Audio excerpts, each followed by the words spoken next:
ఇది అమ్మా ఈరోజు రిలీజ్ అనుకున్నాం. ఈ అవుట్పుట్ ఎలా కాదు, ఈ సౌండ్ ఎఫెక్ట్ ఎలా ఉండకూడదు, ఎలాగా ఇలా రాకూడదు. ఇది మార్చాలి, ఈ ఎఫెక్ట్లు మార్చాలి. అలాగే ఇదంతా టైం లేదు ఇప్పుడు. ఎలాగా ఈ ఫోన్లో ఎంత వచ్చింది? అవుతుంది చేతనా. ఇగో ఏ నాకు ఇప్పుడు 10 ఫోన్లు వచ్చినాయి.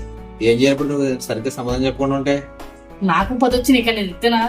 ఇంకో ఇక్కడ ఈ సౌండ్ ఎఫెక్ట్ ఇలా ఉండకూడదు, ఇక్కడ ఇది మారాలి, ఈ ఎఫెక్ట్ మారాలి, ఇవన్నీ చూసుకోవాలి, ఇవన్నీ కరెక్ట్గా ఉండాలి కదరా. ఎలా పడతాయి? సరే అయ్యిండేట అలాగే అయింది. నువ్వు పర్ఫెక్ట్ గా నేను ఇంత కష్టపడి మంచి ఫుటేజ్ వచ్చింది. దాన్ని న్యాయం చేస్తేనే అందరినీ మనం సాటిస్ఫై చేయాలి. కాబట్టి నువ్వు కరెక్ట్ గా లేట్ అయినా పర్లేదు, మంచి ఫుటేజ్. ఓకే సరే టైం తీసుకుందాం, అయితే తీసుకుందాం. మరి టైం తీసుకుందాం. ఆగుతాను ఇప్పుడు. ఎందుకంటే కరెక్ట్ గా నాకు నేను అనుకున్నట్టుగా అవుట్ రావాలి, కరెక్ట్ గా రావాలి. ఇంత కష్టపడి తీసాం, ఎలా ఎలా పడతాను వదిలేస్తా, నాకు ఇష్టం లేదు నాకు. అందుకే ఇంకా చేద్దాం, రిలీజ్ చేస్తాం ఇంకా చక్కగా చేస్తున్నాను నేను. కానీ ఇది టైం కావాలి.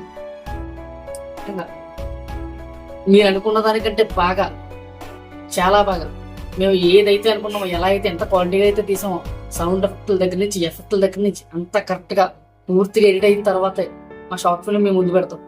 ఎలా పెడతారా, ఎంత కష్టపడి తీసి ఎలా వదిలేయడం నాకు ఇష్టం లేదు. ఎంత బాగా తీసామో అంత బాగా మీరు బాగుంది అని మీరు కూడా అనుకోవాలి. కాబట్టే ఈ లేట్ చేస్తున్నాం. ఈసారి మాత్రం అనుకున్న టైంకి ఖచ్చితంగా రిలీజ్ చేస్తాం. మమ్మల్ని సపోర్ట్ చేయండి, మా కాంపౌండర్ రాజని సపోర్ట్ చేయండి. ఈ లేట్ కి మీకు వర్త్ వాచ్ అనిపిస్తాం ఖచ్చితంగా. ఖచ్చితంగా. Okay, thank you.